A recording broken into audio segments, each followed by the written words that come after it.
नमस्कार जय जगन्नाथ सांग मैंने जमीक पूर्व वीडियो आपने देखिए आम जाइलु स्टाच्यू ऑफ इक्वालिटी ये 108 विष्णुकर मूर्ति भी अच्छी तो आपने निश्चय जाइए दर्शन करूँ। तो नेक्स्ट डे ये संडे और स्वामी नहीं आज घर को मटन तो आज मटन खायापी बहुत इच्छा होता से भी पुणी भजी स्टाइल से निजे रोसई करते कहले आज मुझे रोसई करी भजी स्टाइल जेहेतु स्वामी आज पूरा भजी स्टाइल रोसई करते तेणुक मुझे भजी स्टाइल भाया पूरा खली पत्र भात मटन सब बाढ़ी देती मटन कलरटा टे देखो के सुंदर होती खाइले जना पड़ो तार टेस्ट केमती होती। तो ये बढ़ापुड़ी कर सारापर खायापी बस गया और सतरे मटन बहुत ही टेस्टी होता बस आउ टे लुण पड़ता ना सतरे बहुत बढ़िया होता जेहेतु आम मयूरभंजिया मुड़ी मटन न खाइले तो हेनी तो भात खाइलापर ये मुड़ी नहीं मुड़ी मटन गड़े खाई और संध्या बेले जाइए आम टे मार्केट माने तल को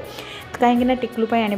फल तार सब फल सरी जाता तो ये फल सब आने और ये गोटे ओडिया बाहिना करते आम दहीबरा आलुदम कटक स्टाइल तो ऑब्वियसली खाई सारापर दही पानी तो निहाती ओडिशा भाया ये खाई पलि आसलु फल नहीं तो आसला मुझे फल सब रखी और रात कौन खाई भाविलु जेहेतु आज दिन भी मटन खाई जाओ संध्या दहीबरा आलुदम खाई तो स्वामी ऑर्डर कर टीरामिसु तो ये टीरामिसु खाई शई पड़ू वीडियो केमती लगला मत कमेंट